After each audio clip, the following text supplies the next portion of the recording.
Hi, I'm Mike, owner of the Ingram in Phoenix, Arizona. Today I'm going to do a review in comparison, but mostly a review of the new Impex Records One Step of Getz Gilberto. This is one of my absolute all-time favorite jazz records. A record I love, a record I use, not this particular copy because it wasn't out yet, but the current in-press from Analog Productions version by Chad. This 45 RPM is a reference record for me. I use it in my sound rooms, the demo records. This particular copy is on my top 100 imprint analog records you should own list. So it's a record I love. Musically love it. It's the only jazz record that my entire family likes. I put any jazz record on for the most part, and my wife runs in hysterics. My kids don't like it. My wife doesn't like jazz, but they all love this record. This is the only record that brings the whole family here together. I love this record. I talk about it many times on the channel, and because of that, Impex reached out to me. They knew this. I talk about it frequently and said, hey Mike, would you like to review the new version of Getz? And of course I'm like, sure. I agreed to it. Of course I want to review it and I want to hear. I was going to do it anyways, but if you want to send me one to review, that's even better. But the review is going to happen anyway. But when they asked me, I started kind of thinking to myself, I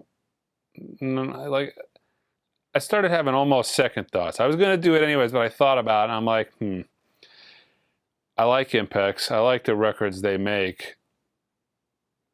But that Analog Productions record is so good, man. I would hate to have to torch their record if it doesn't hold muster. Because that's what's going to happen. In all honesty, if I review a record and I like something other better, I've got no problem telling everybody that. Good, bad, or indifferent. If the manufacturer don't like it, oh well, I don't care.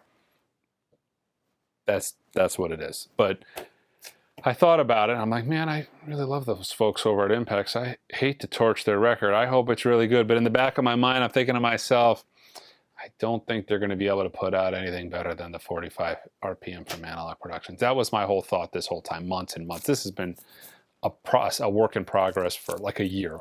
That was my thinking. But it's finally here, and I can review it.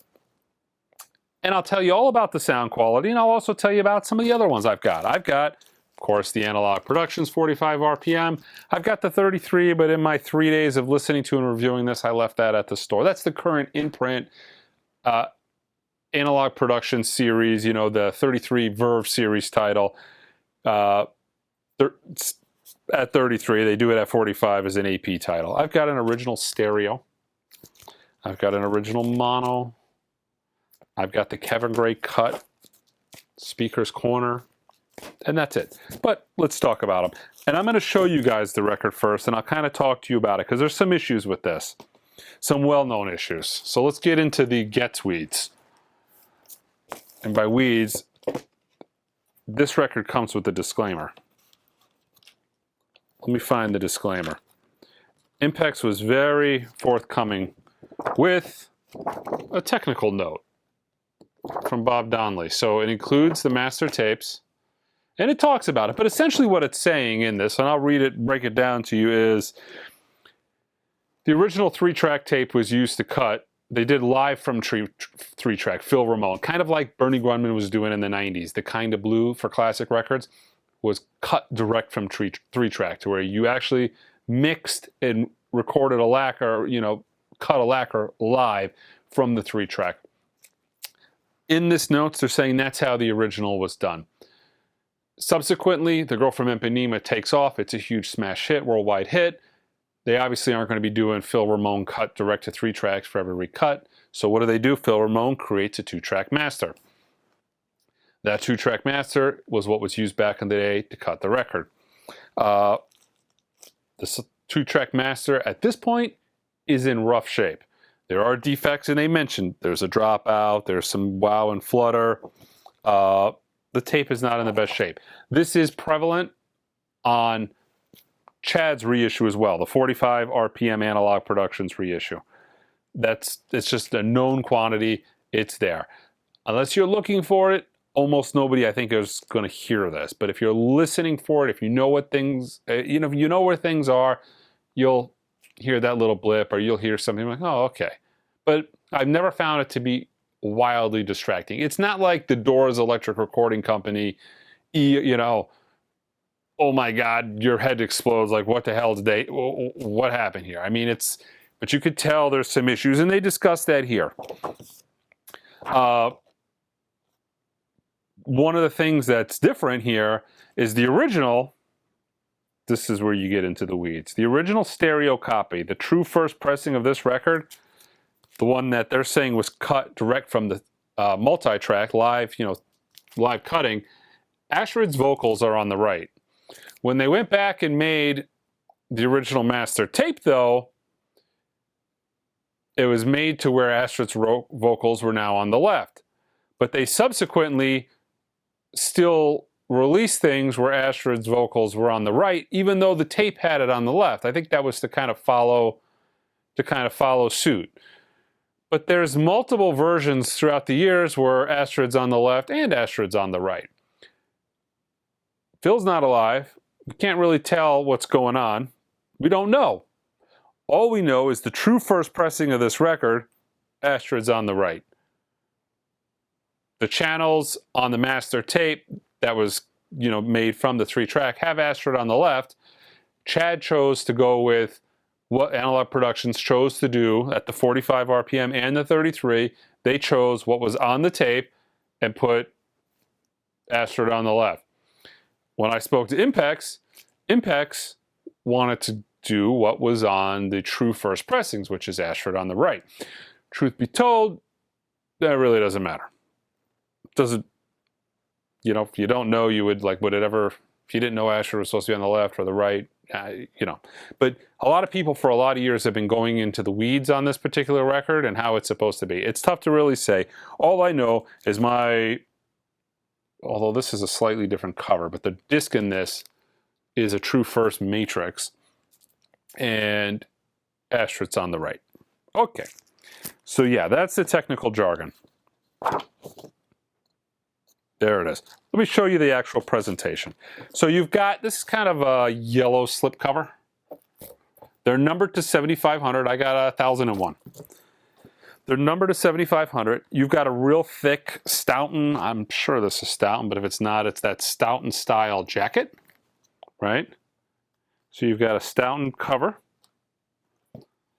You've got a book inside, a very lengthy book. Let me see if I could show you some of this. Hopefully it focuses on the book and not me. There are photographs. There is an essay from Monica Getz, Stan's wife. There is a ton of unreleased pictures in here. The book on this record, the information that's in here is fantastic. Now, I'm not normally a fan of this kind of stuff.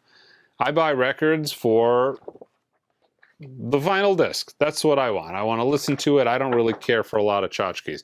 But this, to me, doesn't seem like a tchotchke type of, this isn't bonus marbles in a free handkerchief. This is really useful information that really puts you at the time of recording when this album came out. Do you know what I mean?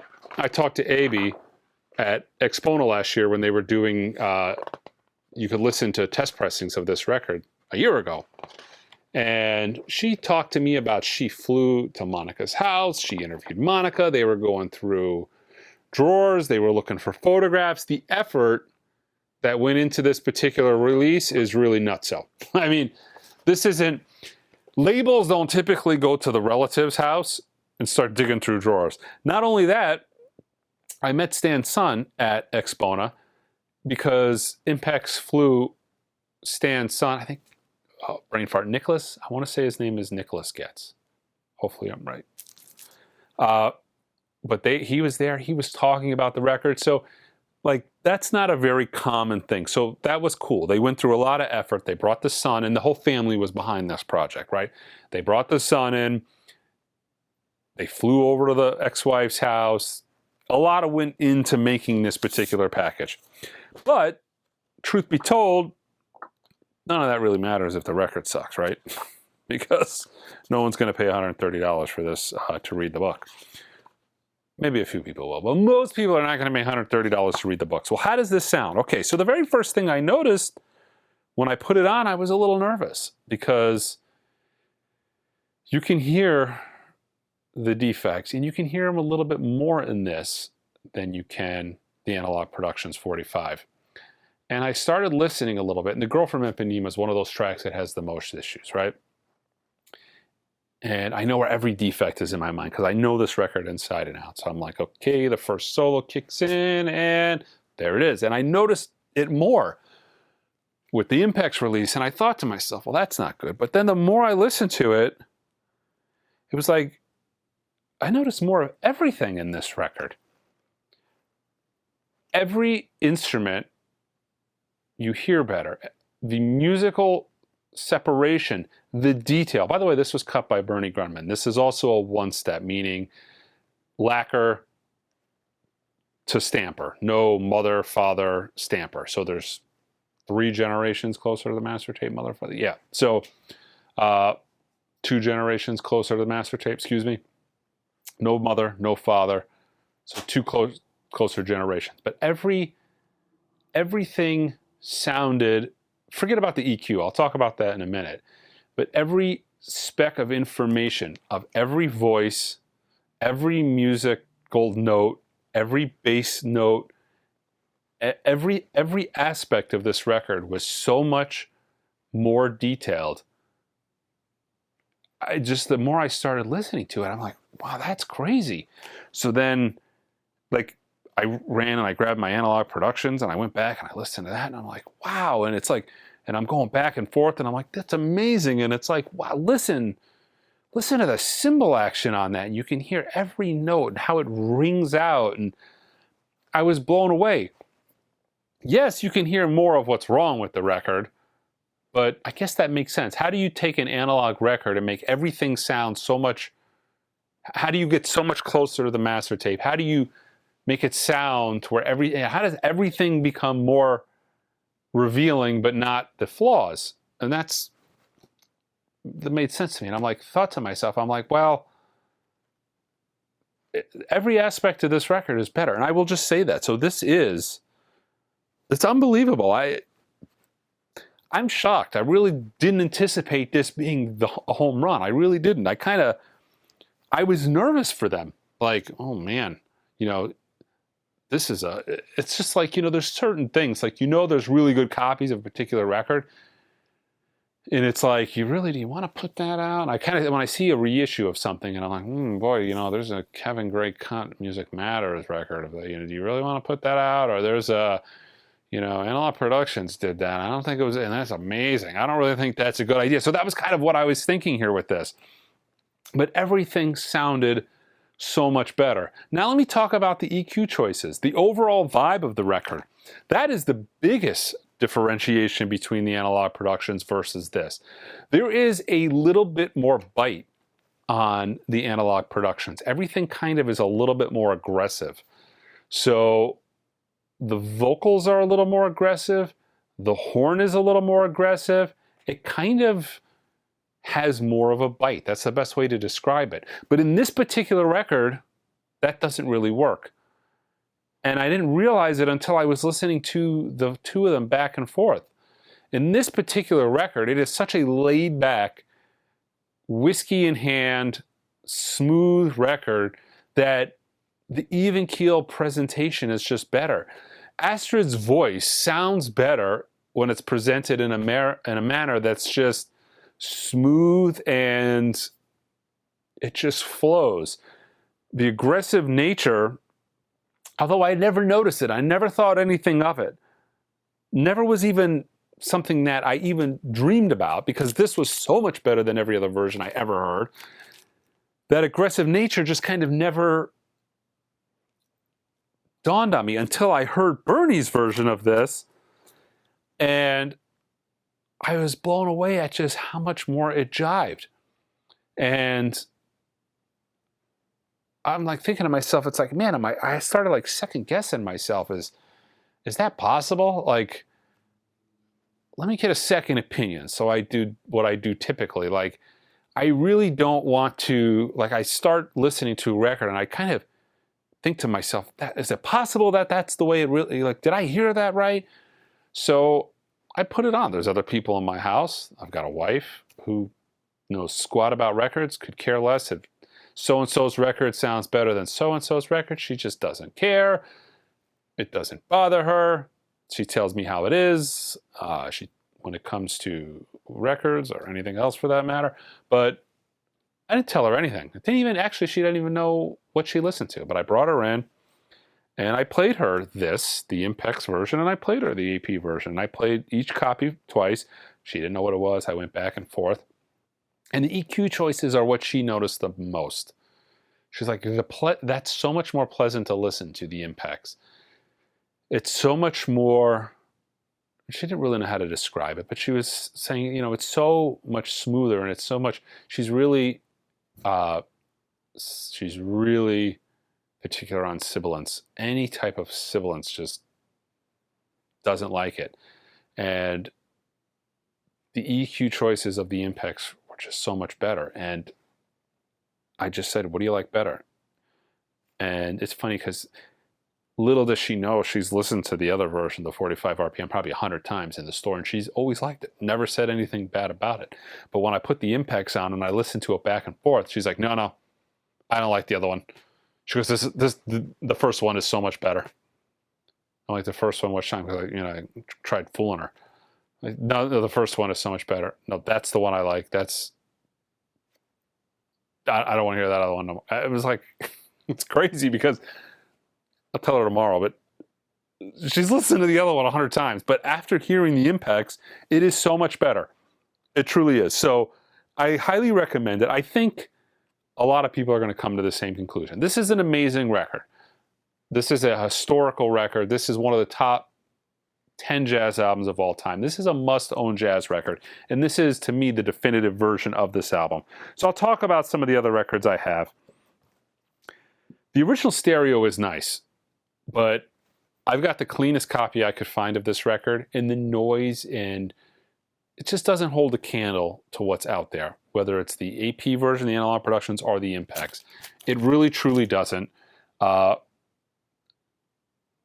It's clean. You can tell. I mean, you don't have the issues, because the tape was brand new, that this has, but there's no way I would voluntarily listen to this over either of these other two, the Impex or the AP, because they're both, or even the 33 for that matter. The 33 is quite good. The 45 is in another league, and for the few extra bucks, it's worth owning the 45. And I say that as somebody who, I'm not the biggest 45 fan. Like a 45, if a 45 is 5 to 10% better, that's not enough for me to not play the 33. The 45 has to be so much better that I don't want to listen to the 33. And there are some 45s that are like that for me. For instance, The Doors' LA Woman. That record at 45 RPM is so much better than everything I've ever heard, I don't want to listen to anything else. I don't want to hear it in any other format. I'll grin and bear the tough times of having to get up twice as many times. And the 45 for me is quite a bit better. It really truly is that much better. So, and since they're both in print, I would get the 45 if I was making a choice between the two of them. But like I said a minute ago, the AP or the Impex is clearly better. The Kevin Gray Speaker's Corner, we don't think this was cut from the master tape. I mean, we, the collective community out there. Although, I might be able to ask Kevin, but it's from the 90s. I don't even remember. But I'll ask him the next time I talk to him. Either way, this is okay. It's not great. It's not the one you'd go to, and I think it costs more than the 45 RPM. So why would you ever do that? The mono. This album is really deficient when the mono is not the way to go. The mono is not the way to go. But that just reminds me, another thing you do get with the Impex version of this record at 45 RPM is you get 2 bonus tracks. So you're actually getting a mono cut, the single cut of The Girl from Ipanema. So that is a mono bonus track. And Corcovado, that's a live bonus track. So you'll see on side 2, you got the 2 bonus tracks. Keep in mind too, these are also on, these are on VR900. The absolute, hands down, best vinyl formulation in 2024. Don't let anybody tell you any different. the VR900, which is used on the Mobile Fidelity one steps, the Music Matters SRX, the Craft one steps, the Mobile Fidelity Super Vinyl titles, and these Impex one steps, is the absolute best quality vinyl you will ever hear. It is. I mean, in modern days. Kind of on par with the old JVC Super Vinyl from the 80s that Mobile Fidelity used. It is that level of good. It's fantastic. So you do get 2 bonus tracks. This album is so much better that if you're a fan of this record, you have to buy this version. It's that simple. If you're a fan of this album and you really love this record, this particular version is so much better that if you want the best sounding version, it sucks, but you got to buy this version. On a side note, I have the AP version on my top 100 imprint analog records you should own list. I have to take it off, and I only have to do that, not because it's not great, it is good, but when there's the definitive version in print, I can't leave that on the top, you know what I'm saying? I can't leave that on the top 100 imprint analog records you should own list with the caveat that, oh yeah, but by the way, the Impex one is better. So, yeah, the Impex one is better. Quieter vinyl. I prefer the EQ. I prefer the detail that this puppy has. The bonus tracks are a bonus. The book is a bonus. The quality is there. I mean, it's a one step. All that is a bonus. But the overall sonics of this album are just absolutely spectacular. And I'm so glad they kicked it out of the park. I would hate to see Impex flub, because they are such a very tiny company that if they did flub, that would be bad news for them. But I'm always very leery on these these reviews, because I know I'm going to be the first one to do it, and I don't want anybody to have a difference of opinion. Do you know what I mean? I'm telling you what I'm confident on my stereo, at least. Anybody listening to these 2 records, doesn't matter who they are, I feel like any one of you would come to the same conclusion. You know what I mean? I don't think it's debatable. I think it is that much better. So it's really good. If you get a copy, you tell me what you think. But I really think, I'm going to pat myself on the back here. I really think I'm on the money on this one. I don't think you're going to be able to come to any other conclusion other than this is better. Again, the defects are on the tape and you can hear it. It's not obnoxious, but they're a little bit more prevalent. The tape is a smidge older, and the information pulled out of that tape on this is more. I don't know how, it just is. But they made 7,500 of them, which is a decent amount, but not a ton for the level of caliber of record this is. I mean, this really is up there with... There's 3 records, I think, that maybe are in this caliber. I really, truly think this is on point with Kinda Blue and Time Out. Getz Gilberto is, I think, like the top 3 for me, even sales-wise. I can't think of anything that sells better than these 3 records. They are just... If you could only have 3 jazz records and you only had those 3 jazz records, that would be a pretty good jazz collection, would it not? But I've tried to compare that against other records, Coltrane records. Love Supreme has gotten to be strong in the second. People are really loving that record more and more as time. I mean, there's a lot of really good jazz records out there, but there's very few records that are on this playing, this level. These are absolute historical records. So I think hearing them the actual best way possible is a must. But I also think that you can hear the tape has issues. I don't know if we're ever going to get a AAA version of this record that could ever possibly sound better. Do you know what I mean? I don't think what Bernie did to this particular record, I don't know if this could be bested. I don't know any way you could do it better. Every step, whether, the one-step process, the VR900 Super Vinyl, whatever they call it, its technical name for it is VR900. Every aspect of this is the absolute best. And can you there's not many records that you can say Bernie did it and that's not very good, it could be better. You know what I mean? It's this is kind of the pinnacle, I think, of what can be achieved for this record. It really is top notch. I'm super glad that I got this. I'm digging it. I'm going to have to retire all those other versions. Get it. You won't be disappointed. It's awesome. All the other stuff is, it's not crazy money if you think about it too. It's 130 bucks. I know it's expensive, but for what you get, it's like, I think for the uber high price stuff, it's like the best value, like bang for the buck of what you're getting. You know, it's on the lower side of these super pricey records, and it has the VR900, it has the bonus stuff, it has the nice cover. I'm not a super big fan of $130, $125, $130, $150 records, but value-wise, this is kind of the best of those. I mean, it's a lot of bang for the buck. But there it is. I'm rambling on now, but I'm going to bring this to the store over the next couple of weeks, and feel free to come on in and you can listen in on the sound system. I'm pretty confident I can play both records for you guys. You'll come to the same conclusion. Or, you know, you can take my word for it and buy it and come to the same conclusion at your house. All right, guys, check us out online at theingroove.com. Until next time.